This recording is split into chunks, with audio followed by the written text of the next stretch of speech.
Doug MPA back on another video. This is part 2 of my compilation of women drowning in student loan debt. I'm getting this from TikTok, and I said it before, I'll say it again.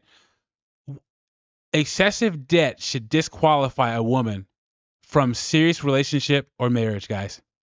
If a woman has too much student loan debt, credit card debt, she's recreational use only, because if you marry that woman, her debt is your debt. You should have a number in your head. I said in my previous video, for me, it's over 100,000. But some people said I should go less than that, but that's just my number. In the comment section, any stories about any women you know, your sister, your mom, a girlfriend, your ex-wife that had a bunch of student loan debt, put them in the comments. If I get enough comments on this one and the previous one, I'll do a live and I'll read the comments. But please share your experience, guys, because women own 70% of the student loan debt. 70%. Before I get into this compilation, like the video, subscribe to the channel. I really appreciate it. And let's get to case number 1. Apparently, some people think that graduating with $250,000 in student loans but a $190,000 salary means that you can easily repay that debt in 2 years. So let's talk about that. $250,000 in student loan, guys. $250,000. Most law schools are between $50,000, $60,000, $70,000, $80,000 a year for 3 years. $250,000. How's that even pot? Well, she's going to tell us. So let's keep going. I completely recognize that I was privileged enough to graduate with the best case salary scenario. But even with that high salary profile, repaying your student loans is not a walk in the park. For the past 3.5 years, I put $2,000 every month and half of all my bonuses towards loan repayment. And guess how much I have left?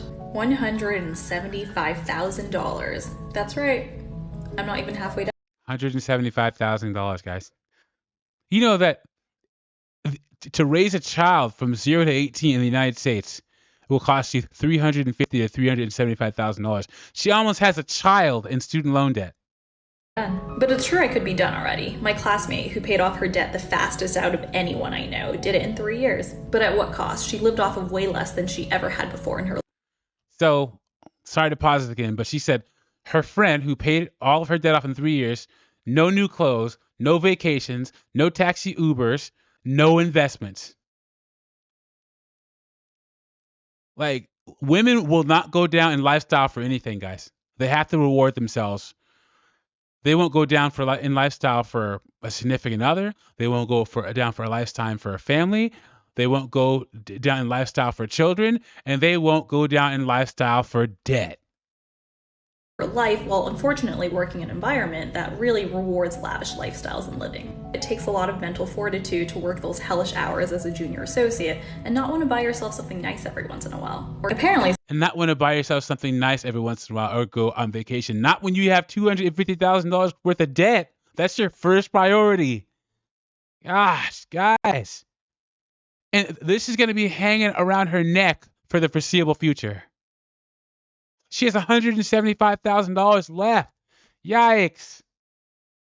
Okay, let's look at case number 2. Hi, I'm Grace. I'm 24 years old and I have almost $60,000 of student loan debt. Here's how I'm planning to get out of it. 24 years old, $60,000, guys. Now, she doesn't say if she has a bachelor's degree or a master's degree, but you can get this much in debt with just a bachelor's degree.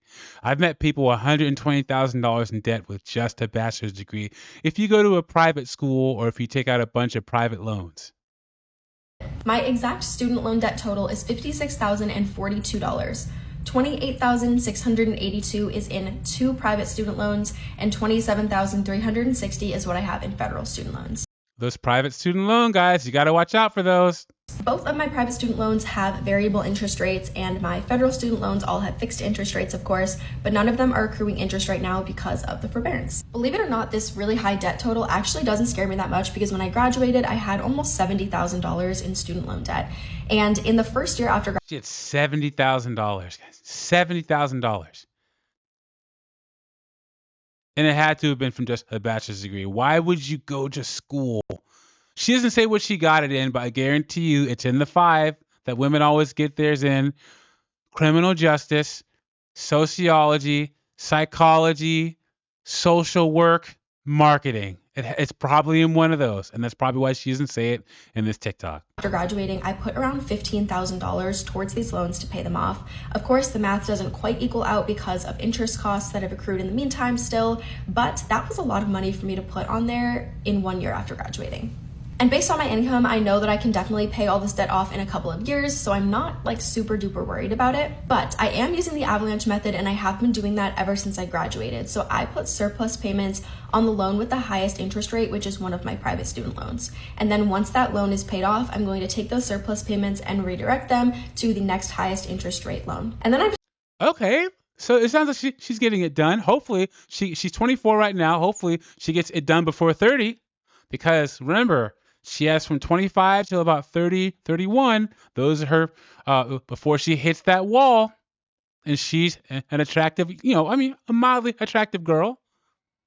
But this debt can hinder her for being considered seriously to be a man's wife. But good job on her paying $15,000 already and using this avalanche method. Good job, young lady. I'm just going to keep on doing that until all of my debt is paid off. Of course, we'll see what happens with federal student loan forgiveness. If that goes through, that'll of course help with my federal student loan debt. And if not, I'll just keep working to pay it off the same way I've done with the rest of my loans. Okay, good job for this girl. I really hope it works out for her. I hope she doesn't get distracted by what the previous girl said. She starts taking vacations, enjoying life, and all that stuff. I mean, she's young. She's 24, so she can grind out a couple of years. Maybe she can move back in with her parents if she hasn't done that already. But really focus on getting rid of these loans. Good. Let's look at case number 3. I have $75,000 worth of student loan debt, and I'm like not stressing. I don't $75,000, guys. $75,000. feel bad for having to take out that amount of money. Statistically, I understand why I had to take out that amount of money. Could I have paid for college in a different way? Yes. But I don't ever regret the college that I went to, the decisions I made while I was in college, or any of that. I don't regret anything about college, just how I paid for it. Do I wish that I was a little bit more tenacious and applied to more scholarships and all of those kind of things? Yes. Or you could have went to a state school. There are plenty of states that have cheap state schools. Washington State, New Mexico, Wyoming, Texas, Oklahoma, Kansas have cheap public schools, but you probably went to these private schools that cost a lot of money. But I want people to be very fucking for real. I was the youngest of 6 children, and there was no other way for me to be able to afford school. And I'm super, super grateful for my parents. They put me on the Parent Plus loan, which a lot of people can't even qualify for. So now her parents are on the hook for her loans. So if she defaults, they're coming for her parents. Good job. Because they believed in me, they believed in my dreams, and they knew that this is what I needed to make it to the other side. So during this time where there's a lot of turmoil, we don't really know what's happening with student loans and the payoff. Some of us really only had 2 choices, and that was either no college or student loans. I want to remind any person who is like me, you did what you had to do. And from there, you have to keep it moving. Keep striving, keep doing the things that we have to do, because we had to make a hard decision.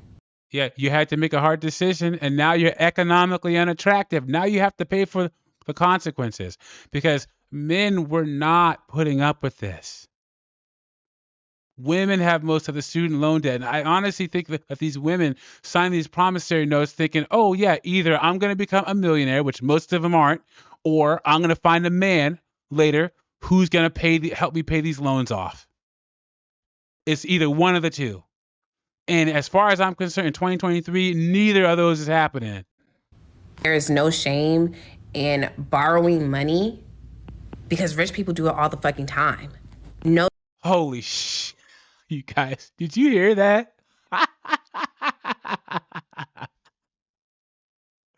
There's no shame in borrowing money because rich people do it all the time.